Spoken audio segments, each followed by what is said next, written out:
The mahogany desk between us might as well have been an ocean. Lauren sat across from me in that pristine conference room on the 32nd floor of Stellar Marketing Solutions, her nervous fingers drumming against her leather portfolio. She had no idea who I was. 5 years had changed me completely. Gone was the broken 21-year-old who had begged our parents not to throw him away. In his place sat a successful hiring manager in a tailored navy suit, clean-shaven and confident. As she fidgeted with her resume, I leaned back in my executive chair and delivered the words I had been dreaming of saying.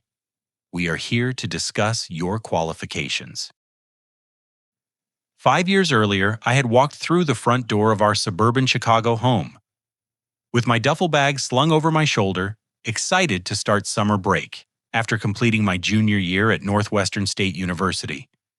The living room felt different somehow, charged with an electricity that made my skin crawl. Mom sat rigidly on the floral couch, her hands folded so tightly in her lap that her knuckles had turned white. Dad stood by the fireplace, his jaw set in that familiar way that meant trouble was brewing. "Sit down, Zachary," he said without looking at me. The kitchen table had been cleared of everything except a manila folder and what looked like bank statements scattered across its surface. Mom's eyes were red and puffy like she had been crying for hours. Lauren was nowhere to be seen, which was unusual since she normally bounded downstairs to greet me whenever I came home from college. "We need to talk about your education." Dad began, his voice carrying that tone he used when delivering bad news. "Things have changed since you left for spring semester." I felt my stomach drop. "Changed how?" Mom finally spoke up, her voice barely above a whisper. "Lauren got accepted into the Hopkins Medical Scholars Summer Intensive Program." "That's amazing," I said, genuinely excited for my 16-year-old sister. "She's always wanted to be a doctor." "It costs $30,000, Dad said flatly. "For 10 weeks? The number hung in the air like smoke. $30,000 was more than my entire year's tuition at State. But that's okay, right?" I asked, though something in their expressions told me it wasn't okay at all. "We can figure out loans or something." Dad opened the manila folder and pulled out a statement from my college savings account, the same account that had contained nearly $45,000 when I'd started college, the same account that now showed a balance of $837. "We've been using your college fund to support the household," Mom explained, tears streaming down her face. "Your father's business has been struggling, and we thought we could replace it before you needed it for senior year." The room started spinning. 3 years of careful budgeting, working part-time jobs, eating ramen noodles for dinner so I could stretch every dollar, and they had been secretly draining my future behind my back. "You can't be serious," I whispered. "Lauren is exceptional, Zachary." Dad said, his voice growing stronger, more convinced of his own righteousness. "She scored in the 99th percentile on her PSATs.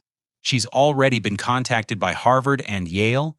This program could guarantee her admission to the best medical schools in the country."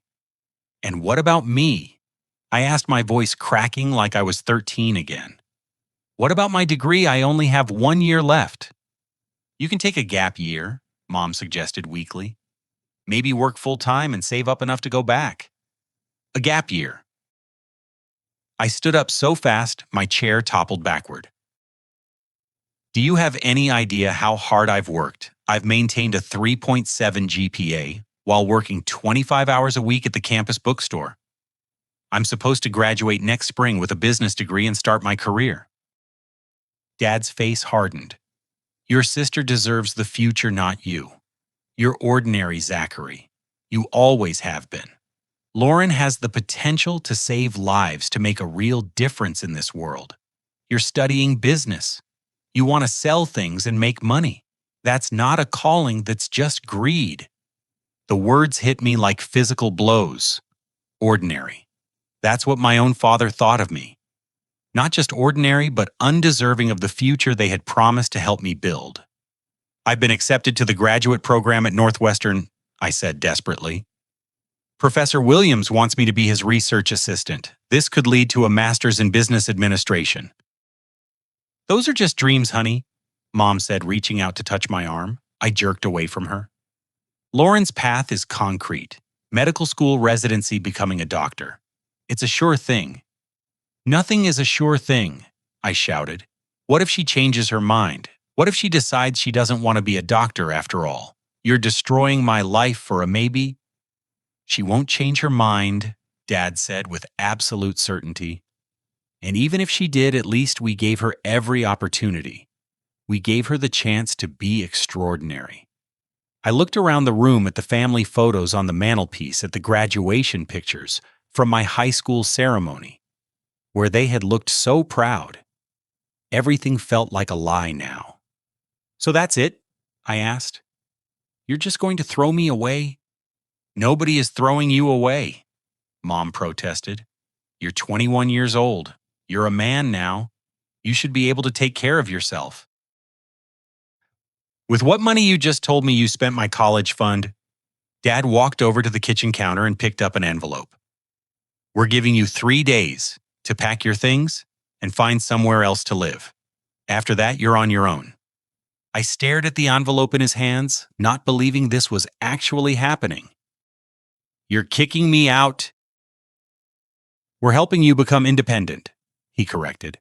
Lauren needs her own room to study for this program. She can't be distracted by having her older brother around. The final twist of the knife. Not only were they stealing my future to pay for hers, but they were literally removing me from the house so she could have more space to prepare for the opportunities they were buying her with my money. I grabbed the envelope from his hands. Inside were $500 in cash and a handwritten note that said, "For security deposits and moving expenses." $500? I said, my voice hollow. You think $500 is enough to start a new life? It's more than a lot of people get, Dad replied coldly. I looked at Mom one more time, hoping to see some flicker of the woman who had tucked me into bed every night when I was small, who had cheered at every Little League game, who had cried tears of joy when I graduated high school with honors. Please don't do this, I whispered. She looked away. That night, I lay in my childhood bedroom for the last time, staring at the ceiling with my eyes wide open. I could hear Lauren in the next room talking excitedly on the phone with her friend about the summer program. She hadn't even come to talk to me, hadn't acknowledged that our parents had just destroyed my life for her benefit. 3 days later, I loaded everything I owned into the back of my beat-up Honda Civic and drove away from the only home I had ever known. In my rearview mirror, I watched Dad close the front door without even waving goodbye. I was on my own. The first month living in my car taught me things about survival that no college course ever could. I parked in different locations each night to avoid drawing attention from police behind 24-hour Walmart stores, in hospital parking garages where security assumed I was visiting someone, and sometimes in the lot of the Lakeshore Athletic Club, where I had scraped together enough money for a basic membership just so I could shower. The diner job came through sheer desperation. Giuseppe's all-night eatery sat on the corner of Lincoln Avenue and Clark Street, a greasy spoon that served lukewarm coffee and questionable meatloaf to cab drivers, nurses, finishing late shifts, and insomniacs who had nowhere else to go. The owner, a 70-year-old Italian man named Sal, hired me on the spot when I walked in at 2 a.m, unwashed and hollow-eyed. "You look hungry, kid," he said not unkindly. "Can you work nights?" "I can work whenever you need me," I replied honestly. "Minimum wage, plus whatever tips you can earn. Cash at the end of each shift. You start now." The work was brutal. 12-hour shifts on my feet, taking orders from drunk college students who treated me like I was invisible, cleaning up messes that would make a janitor quit, and pretending to smile while customers complained about food that cost less than a fancy coffee drink. But it was money, and money meant survival. My attempts to contact my parents during those first few weeks were met with silence. Dad had blocked my number. Mom would answer occasionally, but always ended the conversation quickly. You need to figure things out on your own, Zachary, she would say before hanging up. Lauren sent exactly one text message. Mom and Dad say you need to figure things out on your own. I'm sorry. After that, nothing. November brought the kind of Chicago cold that cuts through clothes and settles into your bones. Sleeping in the Civic became nearly impossible. I would run the engine for heat until the gas gauge terrified me, then turn it off and try to sleep under every piece of clothing I owned. My breath would fog up the windows, and by morning, everything inside the car would be damp with condensation. That's when the cough started. It began as just a tickle in my throat, the kind of thing you ignore, because you can't afford to be sick. But within days, it had developed into a deep, rattling sound that kept me awake even when exhaustion should have knocked me unconscious. My chest felt tight, like someone was sitting on it, and every breath required effort. "You sound terrible," Sal observed one night as I refilled the coffee station. "You should see a doctor." I almost laughed. See a doctor? With what insurance? With what money? But the cough kept getting worse. By the second week of November, I was running a fever that made me dizzy during my shifts. Customers started complaining that I looked sick. Sal sent me home early 3 nights in a row.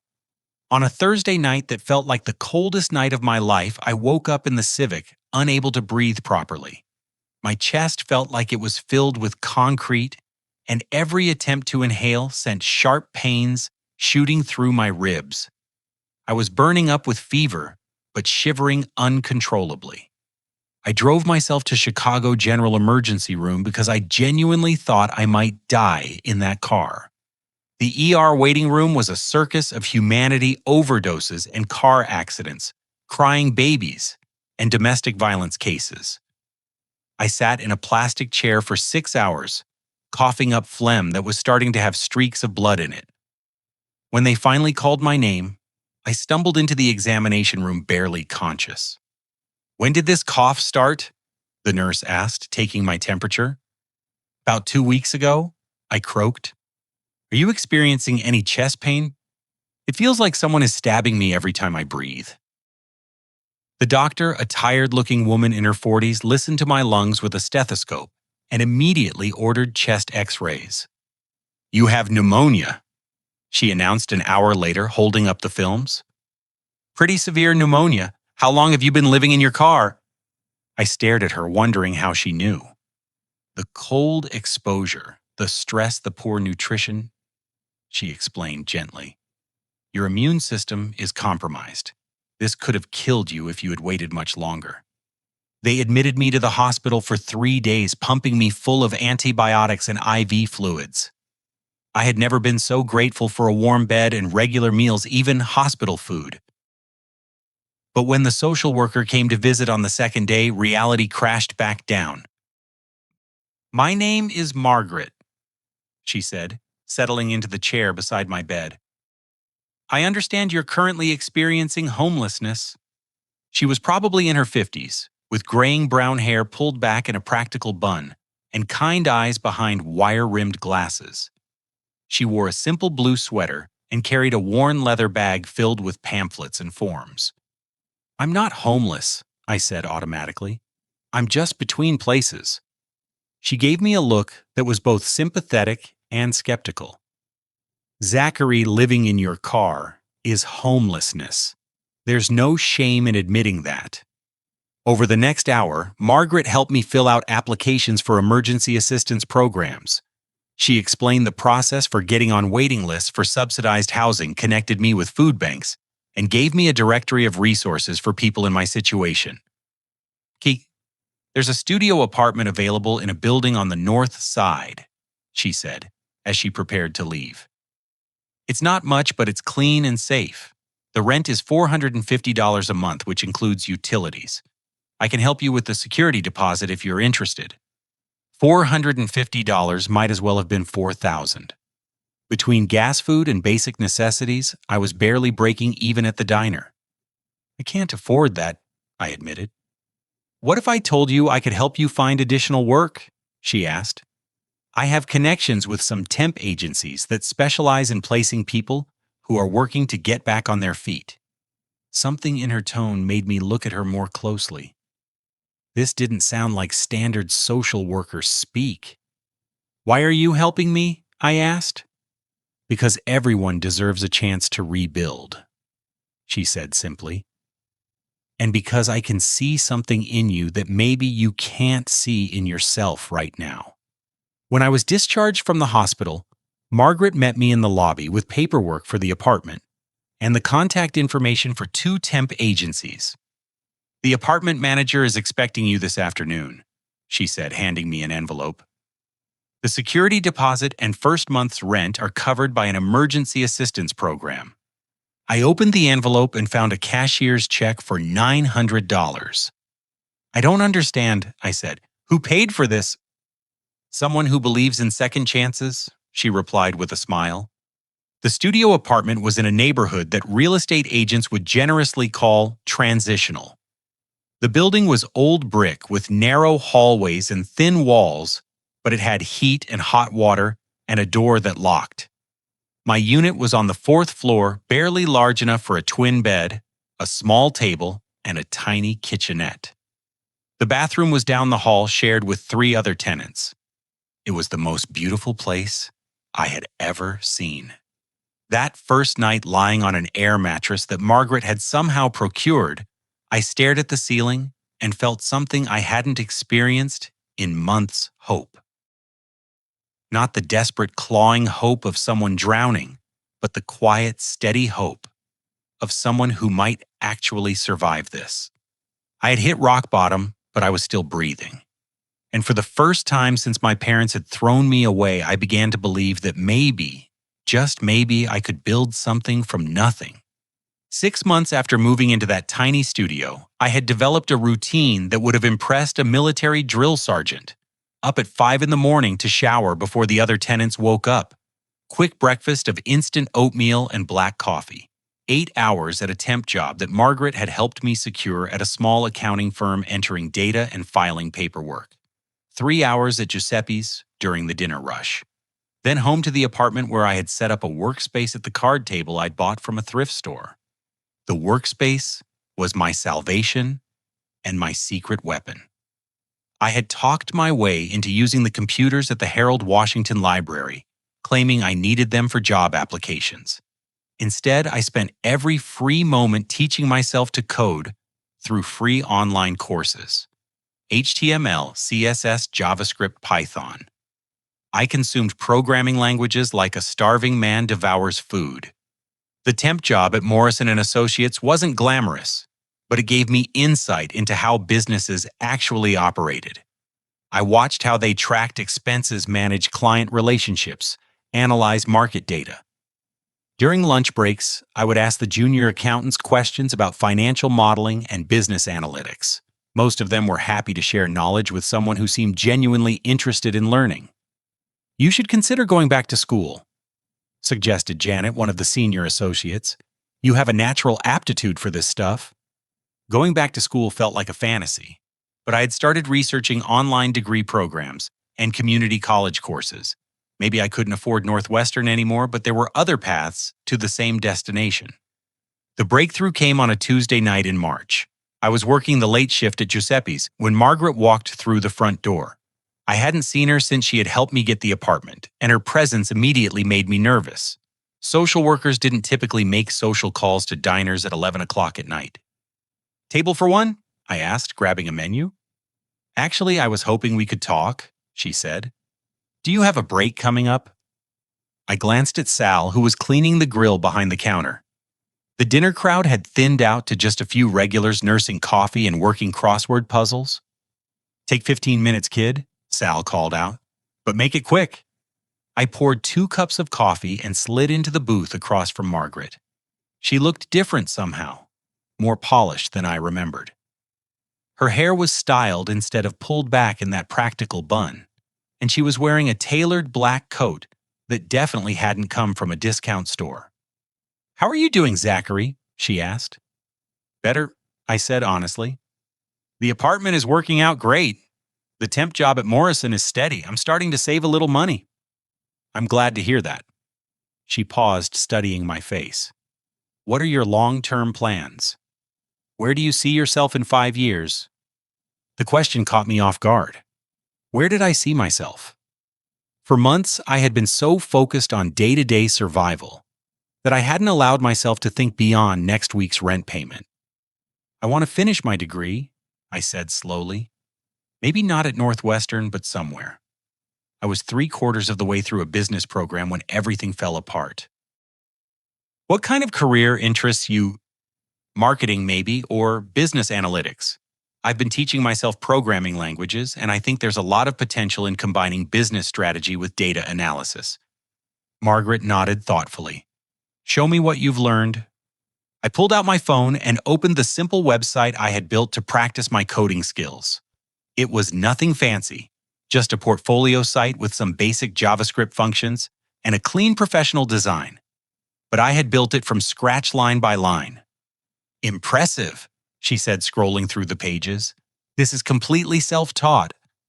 Library computers and free online courses, I confirmed. She handed my phone back and fixed me with a direct stare. Zachary, I haven't been completely honest with you about who I am. My stomach dropped. Here it comes, I thought. She's going to tell me there was some mistake with the apartment funding, or that I owe money I don't have, or that this whole thing was too good to be true. I'm not actually a social worker, she continued. Well, I am, but that's not my primary job. I volunteer at the hospital on weekends, which is how we met. My full-time position is Senior Vice President of Human Resources at Stellar Marketing Solutions. I stared at her, trying to process what she had just said. Stellar Marketing Solutions, she repeated. We're one of the largest marketing and analytics firms in Chicago. We work with Fortune 500 companies developing digital strategies and data-driven campaigns. Why are you telling me this? I asked. Because I've been watching you, Zachary. Not in a creepy way, she added quickly. But I make it my business to recognize talent and potential. Over the past 6 months, I've been checking in with your temp supervisor at Morrison, asking about your performance and attitude. You've been checking up on me? Janet Morrison is a friend of mine from business school. When I helped you get that placement, I asked her to keep an eye on how you were doing. She's been very complimentary about your work ethic and your eagerness to learn.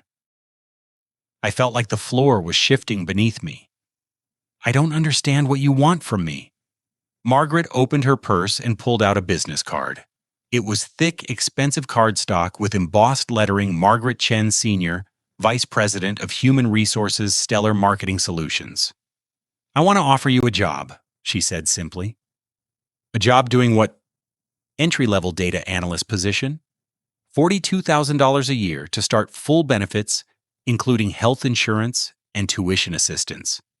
You would be working with our digital analytics team, helping to process and interpret marketing data for our clients.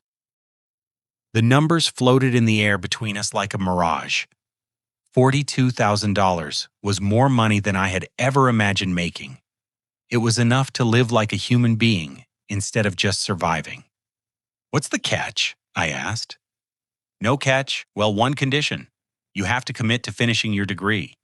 The company will pay for your tuition if you take evening classes part-time. It'll take longer than traditional college, but you'll be working full-time in your field while you learn. I looked around the diner at the grease-stained walls and cracked vinyl seats at Sal, scraping burnt food off the grill. 6 months ago, this job had saved my life. Now it felt like a prison. Why me? I asked. You could hire someone with a finished degree, someone with experience. Because you've already proven something that can't be taught, Margaret replied. You've proven that you don't quit. You've survived being thrown away by the people who should have protected you, and instead of giving up, you taught yourself new skills. You've worked multiple jobs while homeless, and still found time to better yourself. That kind of resilience is rare, Zachary. That kind of determination is exactly what we need. She slid another piece of paper across the table. It was a formal job offer complete with salary details, benefits package, and start date. You start Monday morning if you want it, she said. Ninth floor of the Millennium Center building downtown. Business casual dress code, which means you'll need to go shopping this weekend. I stared at the paper, afraid to touch it, in case it disappeared. I can't believe this is real, I whispered. It's real, Zachary. But more than that, it's earned. You've earned this opportunity through 6 months of grinding work and refusing to give up. Don't let anyone, including yourself, convince you that this is charity. This is recognition of your potential. When I finally looked up from the job offer, there were tears in my eyes. Thank you, I said, my voice breaking. Oh, don't thank me yet, Margaret replied with a smile. Thank me in 5 years when you're running your own department. That night, I called in sick to Giuseppe's for the first time ever. I sat in my tiny studio apartment, holding the job offer, and thinking about the journey that had brought me to this moment. From my parents' kitchen table, to sleeping in my car, to this life-changing opportunity. It felt impossible that all of this had happened to the same person. I thought about calling my parents to tell them the news to prove that they had been wrong about me. But then I realized something that filled me with a strange sense of peace. I didn't need their validation anymore. Their opinion of me had nearly destroyed me, but it hadn't defined me. I was going to succeed not because of them, but in spite of them. And that felt like the sweetest victory of all. 3 years at Stellar Marketing Solutions transformed me into someone I barely recognized. The scared, desperate young man who had walked into that downtown office building in an ill-fitting suit from Men's Warehouse had evolved into a confident professional with genuine expertise in digital analytics and consumer behavior patterns. My first promotion came after 18 months when I developed a predictive model that helped a major retail client optimize their inventory management. The algorithm I created saved them $2.3 million in the first quarter alone. Margaret called me into her office the day the client renewed their contract. "Congratulations," she said, sliding a new business card across her desk. "Senior data analyst with a $15,000 salary increase." The second promotion followed just 14 months later.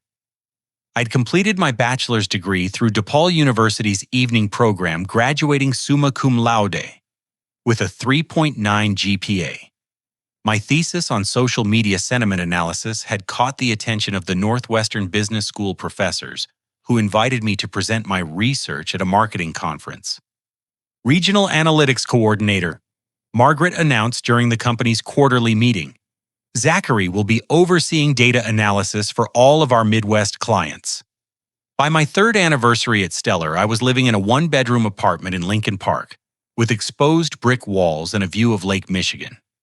I drove a reliable Honda Accord that I had purchased with cash.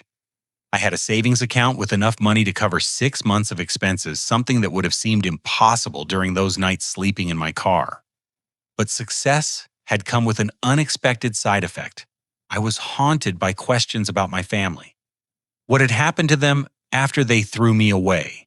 Had Lauren actually become the doctor they had sacrificed everything for? Did they ever think about me? Did they regret their choice? Or were they satisfied with how their investment had paid off? The questions ate at me during quiet moments when I wasn't focused on work or school. I would find myself wondering if they had seen my name in the Business Journal article about young analytics professionals to watch. Did they know I had not only survived their abandonment, but thrived because of it? Finally, I hired a private investigator. Thomas Henley was a former Chicago police detective who now ran a small agency specializing in background checks and missing persons cases. His office was a cramped space above a dry cleaner in Rogers Park, but Margaret had recommended him as someone who was both discreet and thorough. "I want to know what's happened to my family over the past 3 years," I told him during our initial consultation, "but I don't want them to know I'm looking into their lives." "Family estrangement?" he asked, making notes on a legal pad. "Something like that." "What specifically do you want to know?" "Everything. Where they're living, how they're doing financially, what my sister is up to. Whether they ever talk about me." Thomas quoted me a fee that would have been impossible to pay 3 years earlier, but was now just a minor expense. "Give me 2 weeks," he said. The report he delivered was 23 pages long and contained information that shattered my assumptions about how well my parents had managed without me. Robert Mitchell's small business, Mitchell Home Improvements, had filed for bankruptcy 8 months after I left home. He had been sued by 3 different clients for shoddy work and had accumulated over $60,000 in unpaid contractor fees. The house I had grown up in had been refinanced twice, and they were currently 3 months behind on mortgage payments. But that wasn't the worst part. Lauren had dropped out of medical school after 2 semesters. According to the investigators' research, she had struggled academically from the beginning and had been placed on academic probation twice before finally withdrawing. She was currently working part-time at a Target store and living in my parents' basement. The expensive summer program that had cost my entire college fund, it had been a waste. Lauren had lasted 6 weeks before calling home crying and begging to come back early. The program director's notes, which Thomas had somehow obtained through a contact at Hopkins, described her as unprepared for the rigorous academic environment and lacking the fundamental study skills necessary for advanced coursework. They had destroyed my life for nothing. But the final page of the report contained information that made my blood run cold. Thomas had interviewed several family friends and neighbors under the pretense of updating contact information for a fictional class reunion. According to multiple sources, Robert and Patricia Mitchell had been telling people that their son Zachary had died in a car accident 2 years earlier. Not that I'd moved away. Not that we had lost touch. Dead. Thomas had found social media posts where family friends offered condolences on the anniversary of my supposed death. There were photos from a memorial service held at our local church, complete with a framed picture of me from high school graduation and a guest book where people had written messages of sympathy. Lauren's Facebook page included a post from the previous year, "Missing my big brother today." It's been 2 years since the accident, but it still doesn't feel real. I know he would be so proud of where I am now. Where she was now was living in our parents' basement, working retail, having failed out of the medical program they had sacrificed my future to pay for. I sat in my apartment that night reading through the report for the 3rd time, trying to process the magnitude of their betrayal. They hadn't just abandoned me, they had erased me. In their version of reality, I had never survived long enough to prove them wrong about my potential. The memorial service was particularly devastating. I stared at photos Thomas had taken of the memory board, covered with pictures of me from childhood through high school. Friends and relatives had written messages about what a wonderful young man I had been, how tragic it was that my life had been cut short, how they would never forget me. My own parents had attended my fake funeral and accepted sympathy for my fictional death. The rage that filled me was unlike anything I had ever experienced. It was pure and clean and absolutely focused. They had taken everything from me: my education, my home, my family relationships, even my existence in their narrative. And they had done it all to support a daughter who had failed to achieve any of the goals they claimed made her more deserving than me. I made a decision that night that would define the next phase of my life. I wasn't going to confront them directly. I wasn't going to show up at their door demanding explanations or apologies. Instead, I was going to wait. I was going to continue building my success until the perfect opportunity presented itself for them to face the truth about what they had done. I was going to let justice come to me. 6 months later, Margaret promoted me again. This time, the title was Regional Hiring Manager with authority over recruitment for multiple departments across our Midwest operations. The position came with a corner office, a substantial salary increase, and the power to make decisions about who got hired at one of Chicago's most prestigious marketing firms. You'll be responsible for identifying and recruiting top talent for our analytics strategy and client services teams. Margaret explained during my promotion meeting. It's a lot of responsibility, but I have complete confidence in your ability to recognize potential when you see it. As she spoke, I thought about potential and how it could be nurtured or destroyed by the people who were supposed to protect it. I thought about second chances and who deserved them. And I thought about a young woman named Lauren Mitchell, who was about to learn that actions have consequences even when those consequences take years to arrive. The universe, it seemed, had a sense of irony after all. My promotion to regional hiring manager came with access to applicant tracking systems that covered not just Stellar Marketing Solutions, but several partner companies throughout the Chicago area. As part of my new responsibilities, I reviewed hundreds of resumes each month looking for candidates who demonstrated the skills and potential our clients valued most. Which is why I immediately noticed when an application came through the system for Lauren Mitchell from Evanston, Illinois. The resume was mediocre at best. 2 years of incomplete medical education at Northwestern University, followed by a gap year that was obviously her dropout period, though she had tried to frame it as pursuing independent research opportunities. Her work experience consisted of 6 months at Target and a handful of brief retail positions that suggested someone who couldn't hold a job for very long. But it was definitely her. The birth date matched the address was my parents' house, and she had used Patricia Mitchell as an emergency contact. She had listed our mother's maiden name as her middle name, probably thinking it made her sound more professional. Under the octatonal, objective lactic section, she had written, seeking an entry-level position in healthcare administration or business operations where I can utilize my medical education background while developing new skills in a dynamic corporate environment. Translation: she needed any job that would hire someone with her pathetic qualifications. I spent an hour researching her recent history through the private investigators' contacts and social media monitoring tools that Stellar used for background checks on sensitive hires. The picture that emerged was of someone whose life had spiraled completely out of control. After dropping out of medical school, Lauren had apparently gone through what could generously be called a rebellious phase. There were photos on Instagram of her at parties with people who looked significantly older and more dangerous than typical college crowds. Several posts showed her drinking heavily and making poor decisions with men who appeared to be using her for temporary entertainment. The family's financial situation had grown even worse since Thomas's initial report. Robert's bankruptcy had been finalized, and he was now working as a handyman for a property management company, making a fraction of what his independent business had brought in. Patricia had taken a part-time job at a local grocery store to help make ends up meet. They were facing foreclosure on the house within the next 6 months. Lauren's application to Stellar wasn't her only job inquiry. Through the network of contacts I had developed in Chicago's business community, I learned that she had applied to dozens of companies over the past 3 months.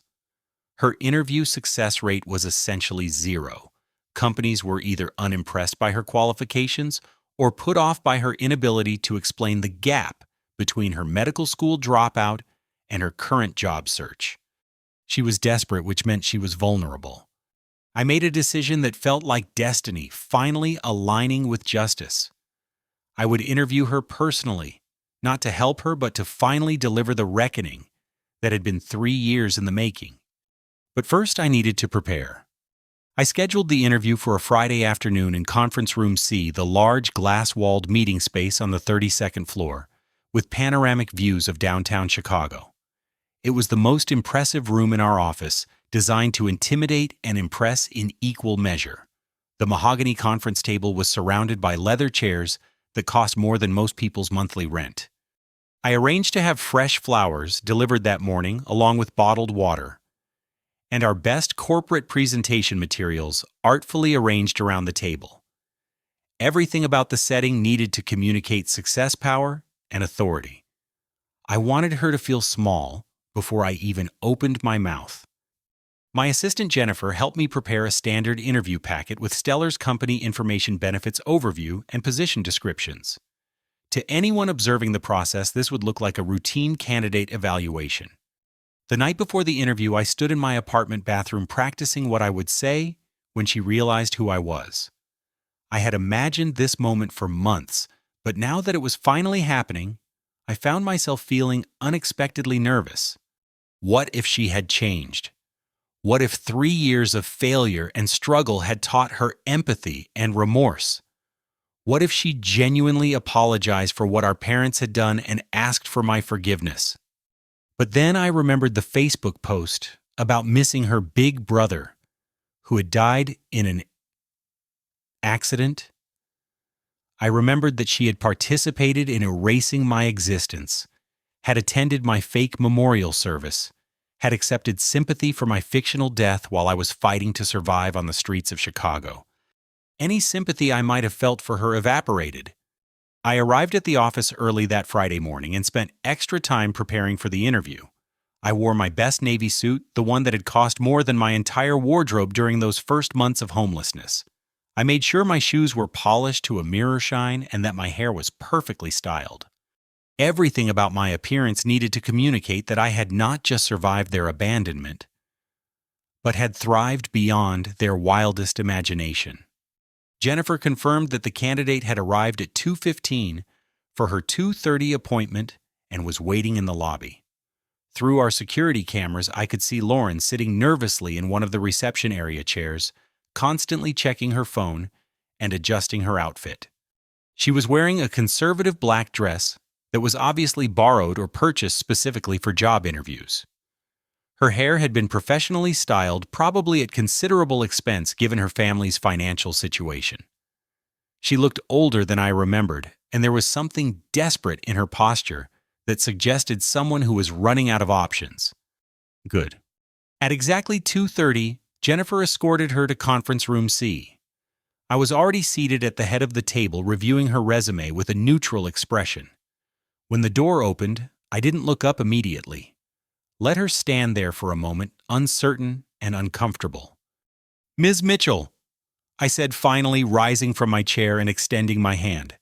"I'm Zachary Harrison, Regional Hiring Manager. Please have a seat."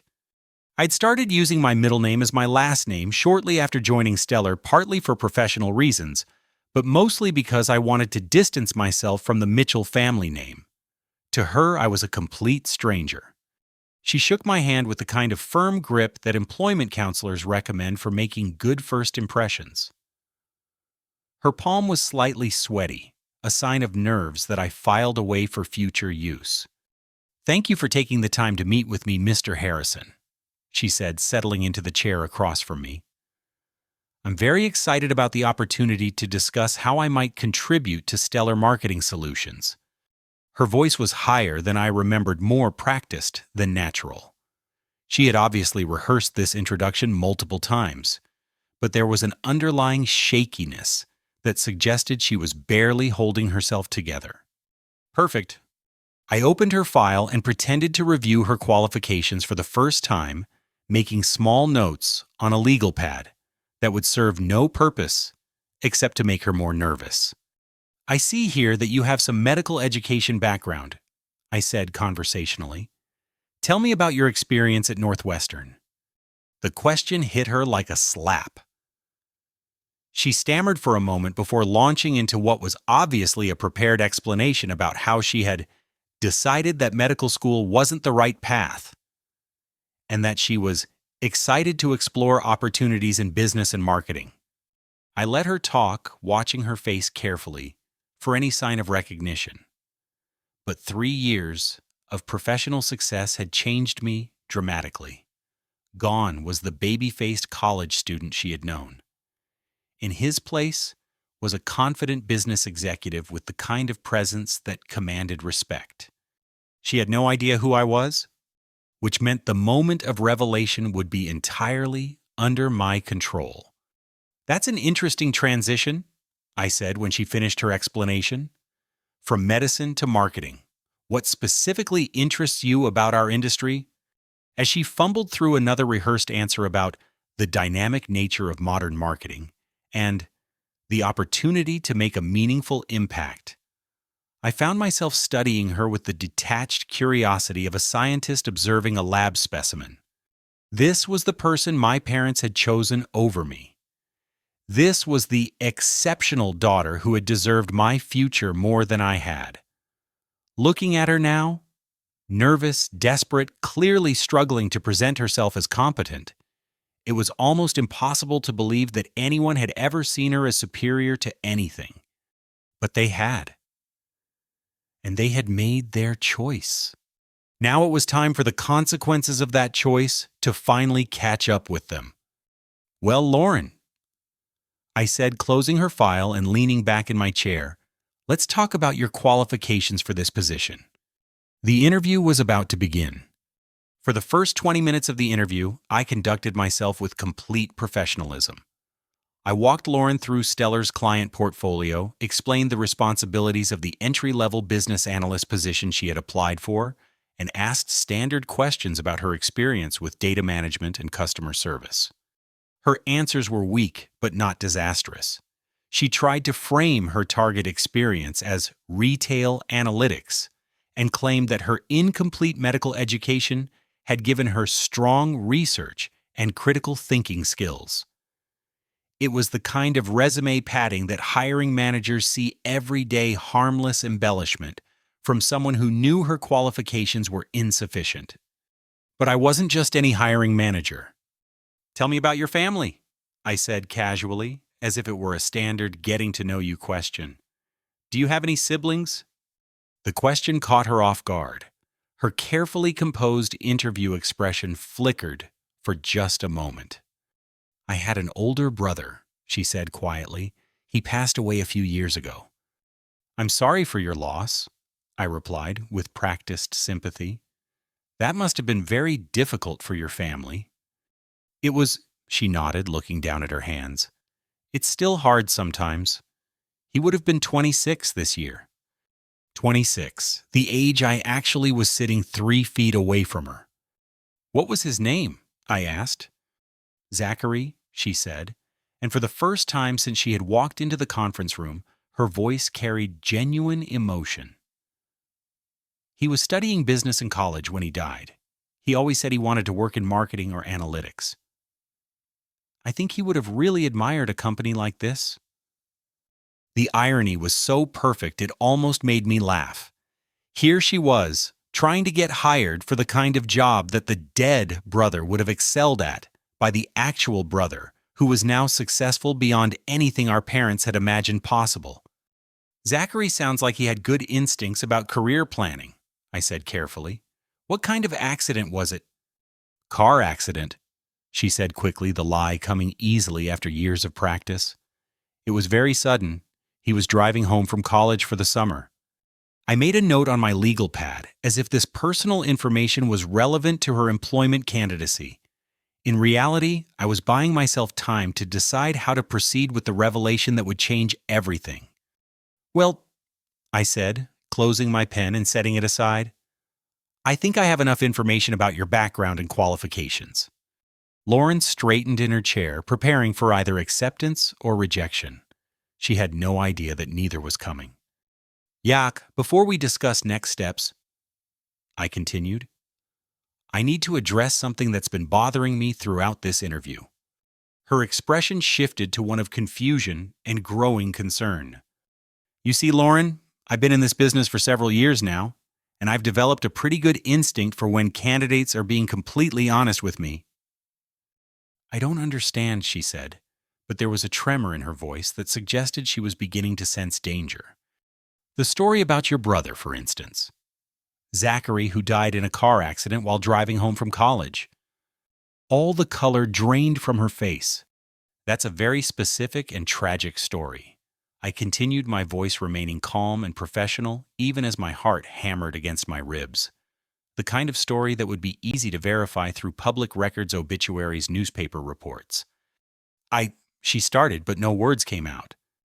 "Would you like to know what's interesting about your brother Zachary's supposed car accident?"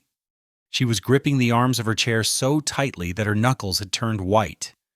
"There's no record of it anywhere," I said. "No death certificate, no obituary, no police report, no insurance claim. It's almost as if Zachary Mitchell never died at all." Lauren's breathing had become shallow and rapid. She looked like she was about to faint. In fact, I continued standing up slowly and walking around the table toward her. The evidence suggests that Zachary Mitchell is very much alive. I stopped directly in front of her chair and looked down at her with the full weight of 3 years of pain and anger and betrayal. "Hello, Lauren." The recognition hit her like a physical blow. Her eyes went wide, her mouth fell open, and for a moment she couldn't breathe at all. "Zachary," she whispered. Surprise. She stared at me as if I were a ghost, which I suppose from her perspective I was. The brother she had helped erase from existence was standing in front of her in an expensive suit, holding her future in his hands. "But how are you?" "Alive," I finished for her. "Successful, sitting in a corner office of one of Chicago's most prestigious marketing firms. I can understand how that might be confusing given that you've been telling people I died in a car accident." The words broke something loose inside her. She started crying. Not the careful tears of someone trying to manipulate a situation, but the ugly, desperate sobbing of someone whose carefully constructed lies had just collapsed around her. "I'm sorry," she gasped between sobs. "I'm so sorry, Zachary. I wanted to call you. I wanted to find you, but Mom and Dad said—" "What did Mom and Dad say, Lauren?" "They said you were probably dead anyway," she whispered. "After the first year, when you didn't contact us, they said you had probably overdosed or gotten killed on the streets. And it was easier to just tell people you had died in an accident than to explain that we didn't know where you were." The casual cruelty of it took my breath away. They had written me off as dead and decided that was more convenient than admitting they had thrown away their own son. "And you just went along with it?" "I was scared, I.e.," she sobbed. "I was 17, I was failing in that medical program, everything was falling apart, and I was scared to rock the boat." "You attended my funeral, Lauren. You posted on Facebook about missing your dead brother." I know it was wrong, but by then it had been going on for so long, and I didn't know how to take it back. She looked up at me with red, swollen eyes, and I could see that she was genuinely terrified. Not just of being caught in the lie, but of me personally. She had no idea what I was capable of now, what power I held over her future. "Ma, please," she whispered. "I know we destroyed your life. I know what we did was unforgivable. But please, I need this job. My family is about to lose everything. The house is going into foreclosure. Dad can't find steady work. Mom is barely keeping us afloat with her grocery store job. I've been trying to find work for months, but no one will hire me. This is my last chance." The desperation in her voice was absolute. She wasn't just asking for employment, she was begging for survival. And suddenly I understood the full scope of the power that fate had placed in my hands. My parents had sacrificed my future for hers, believing she was more deserving of success. Now she was sitting in front of me, a failure in every measurable way, begging for the scraps of the success I had built without any help from them. The justice was so perfect it was almost poetic. "You want me to hire you?" I asked. "I'll do anything," she said desperately. "I'll work for minimum wage. I'll start in the mailroom. I'll clean toilets if you want. Just please don't let my family lose everything because of what we did to you." I walked back to my chair and sat down, steepling my fingers as I considered her plea. "Tell me about the memorial service," I said. "What?" "My memorial service. I want to hear about it. Who came? What did people say? What did Mom and Dad tell everyone about how their wonderful son had died?" Lauren's face crumpled again. "Please don't make me—" "If you want me to consider helping you," I said coldly, "you'll answer my questions." She wiped her nose with the back of her hand, destroying what was left of her professional appearance. "It was at St. Matthew's," she said quietly. "About 50 people came. Dad told everyone that you had been driving home from college for summer break when you hit black ice and went off the road. He said you died instantly, that you didn't suffer. What else?" "Mrs. Henderson from next door brought flowers. Your old high school friends came. Tommy Rodriguez gave a speech about how you had helped him with math homework. Coach Williams talked about how proud he was of your academic achievements. Each detail was like a knife twist. These people had genuinely mourned for me while I was fighting for my life on the streets. And what did you say, Lauren? Did you give a touching eulogy for your beloved dead brother? She was sobbing again. I couldn't speak. I just sat there and let everyone tell me how sorry they were for my loss. But you let them believe it. Yes. You took their sympathy and their casseroles and their flowers, all based on a lie you helped create.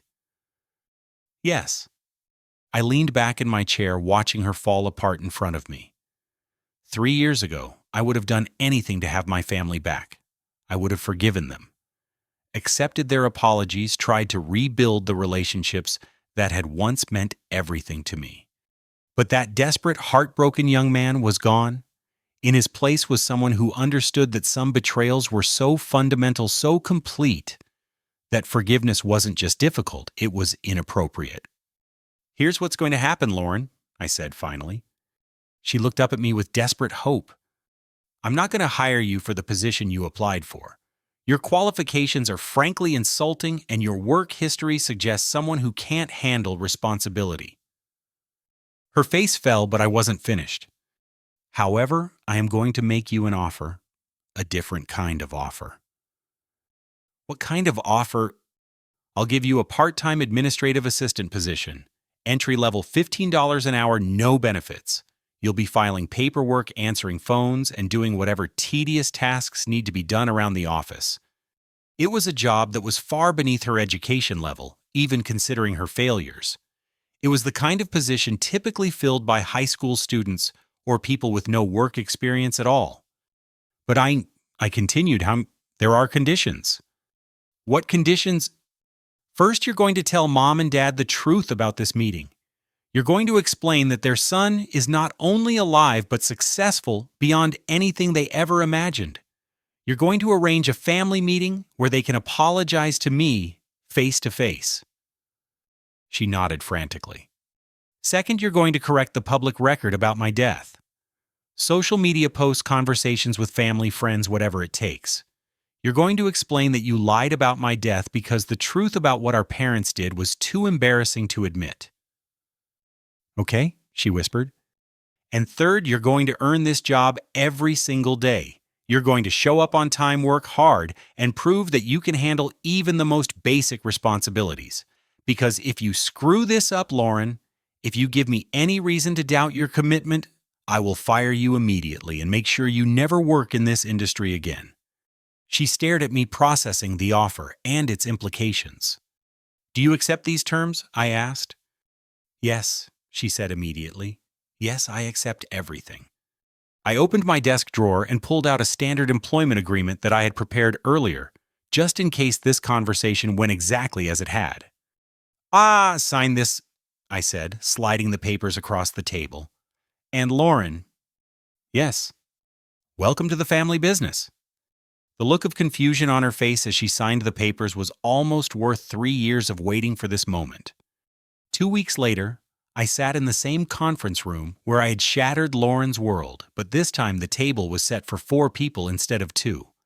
The afternoon sunlight streaming through the floor-to-ceiling windows cast long shadows across the polished mahogany surface, and I found myself thinking about how different this space felt when filled with anticipation instead of confrontation. Lauren had kept her word about arranging the family meeting. It had taken her several days to convince our parents to drive into the city, partly because they rarely left their suburban neighborhood anymore due to their financial constraints, but mostly because they couldn't understand why their daughter's new boss wanted to meet them personally. They arrived 15 minutes early, dressed in their best clothes, which told its own story about how far they had fallen. Dad's suit was the same one he had worn to my high school graduation, now slightly threadbare at the cuffs and tight around the middle. Mom's dress was clean, but dated, the kind of outfit someone wears when they want to look respectable, but haven't been clothes shopping in years. I watched them through the conference room's glass walls as Jennifer escorted them through the office. They looked around with the wide-eyed amazement of people who had never been inside a truly successful business before. The marble floors, the original artwork, the obvious expense of everything they passed. It was a world they had never imagined their daughter gaining access to. They had no idea they were about to come face to face with the son they had erased. Lauren was already seated at the conference table when they arrived, having started her new position the previous Monday. Her first week as an administrative assistant had been humbling in exactly the way I had intended. She spent her days making photocopies, organizing filing systems, and answering phones with a cheerfulness that was only partly genuine. But she had shown up on time every day and completed every task without complaint. More importantly, she had already begun the process of correcting the public record about my death. I had seen the Facebook post where she announced that there had been a terrible misunderstanding about her brother's fate and that she was grateful to report that he is alive and well. The responses from confused family friends had been a source of considerable satisfaction. "Mr. and Mrs. Mitchell," I said as they entered the conference room, "thank you for coming. Please have a seat." They settled into chairs across from Lauren, still looking puzzled about why they had been summoned to their daughter's workplace. Dad kept glancing around the room, probably calculating the cost of the furniture and wondering how much money was involved in whatever business their daughter had gotten involved with. "Lauren tells us you wanted to meet us personally," Mom said with the kind of nervous politeness that people use when they're trying to make a good impression. "That's very kind of you to take such an interest in your employees." "Well," I said, settling into my chair at the head of the table, "Lauren is a very special case. You see, we don't usually hire people with her particular background and qualifications." I could see Lauren tense up beside them, knowing what was coming, but powerless to stop it. "Honey, guess we're very proud of her for getting this opportunity," Dad said. "She's been struggling to find her footing since she decided that medical school wasn't the right path for her." The casual way he rewrote history was breathtaking. Lauren hadn't decided that medical school wasn't right for her. She had failed out spectacularly after wasting my entire college fund on a program she was never qualified to complete. Yes, career transitions can be challenging, I agreed, especially when someone has experienced significant family trauma. Lauren mentioned that you lost a son several years ago. The mood in the room shifted immediately. Mom's eyes filled with tears, and Dad's expression hardened in the way it always had when he was trying to control his emotions. "Zachary was a good boy," Mom said quietly. "He would have been 26 next month." "Tell me about him," I said, leaning forward with the practiced sympathy of someone conducting a therapeutic interview. "He was studying business in college." Dad said, his voice strained. "Always said he wanted to work in marketing or analytics. He had big dreams about working for a major corporation, maybe moving to a big city." The irony was so thick I could have cut it with a knife. He was describing my actual life to my actual face, talking about it as the lost dreams of a dead son.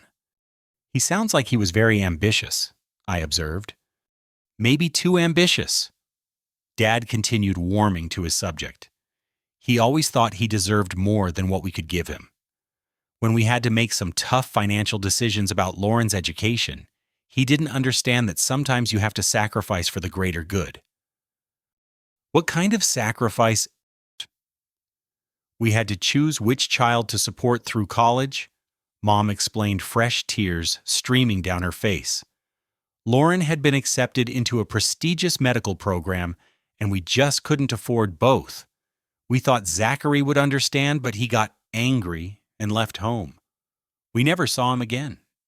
I let the lie hang in the air for a moment, watching their faces, seeing how easily they had rewritten history to make themselves the victims of their own choices. "So he left voluntarily?" I asked. "Well," Dad said, shifting uncomfortably, "we may have suggested that it was time for him to become more independent." "You kicked him out," Lauren said quietly. It was the first time she had spoken since her parents arrived, and her voice was barely above a whisper. "We encouraged him to find his own path," Dad corrected sharply. After taking his college fund to pay for my medical program, Lauren continued, her voice growing stronger. After telling him I was more deserving of a future than he was.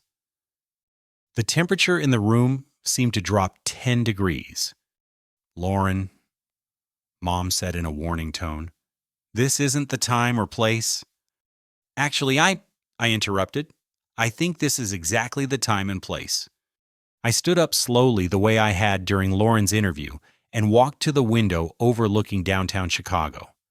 The city stretched out below us, a testament to ambition and perseverance, and the kind of success that came from refusing to give up, even when the people who were supposed to love you decided you weren't worth their investment. "You see," I said, turning back to face them, "I've been thinking a lot about sacrifice lately, about what it means to choose one child over another, about what happens to the child who gets left behind." Dad was looking increasingly uncomfortable. "I'm not sure what this has to do with Lauren's employment." "It has everything to do with Lauren's employment," I said, moving closer to their side of the table. "Because you see, Mr. and Mrs. Mitchell, I make it my business to understand the background and motivations of every person I hire." I was standing directly behind their chairs, now close enough that I could see Mom's hands trembling in her lap. "And when I hire someone whose family has experienced tragedy, I like to understand how that tragedy has shaped them. For instance, Lauren's case is particularly interesting because her brother didn't actually die in a car accident." The silence that followed was deafening. "In fact," I continued, "Lauren's brother didn't die at all. He was kicked out of his home at 21, lost everything he had worked for, ended up homeless and sick on the streets of Chicago, and had to rebuild his entire life from nothing." Mom made a small sound like a wounded animal. "But here's the remarkable part of the story," I said, walking around to face them directly. "That young man didn't just survive. He thrived. He taught himself new skills, worked multiple jobs, put himself through college, and built a successful career in exactly the field he had always dreamed of entering." Dad's face had gone completely white. "In fact," I said, settling back into my chair, "that young man is sitting at this table right now." The recognition hit them simultaneously. Dad's mouth fell open, and Mom let out a cry that was part shock and part grief, and part something that might have been joy. "Zachary," Mom whispered. "Hello, Mom, Dad." What happened next was chaos. Mom lunged out of her chair, trying to reach me, sobbing my name over and over again. Dad sat frozen in place, staring at me like I was an hallucination. Lauren was crying again, but this time, they were tears of relief rather than desperation. "My baby," Mom kept repeating, "my baby, you're alive, you're alive." I allowed her to hug me, but I didn't return the embrace. Her tears soaked the shoulder of my expensive suit as she clung to me with the desperate grip of someone who had been given an impossible second chance. "We thought you were dead," Dad said, his voice hollow. "When we didn't hear from you after the first year, we thought—" "You thought it was easier to tell people I had died than to admit what you had done to me," I said. The truth of it hit him like a slap. He looked down at his hands, unable to meet my eyes. "We were wrong," he said finally. "We were so completely wrong about everything." "Yes," I agreed, "you were." Mom pulled back to look at my face as if she needed to memorize every detail to prove to herself that this was really happening. "Look at you," she whispered. "You're so successful, so accomplished. We destroyed your life, and you still managed to become everything you always said you would be."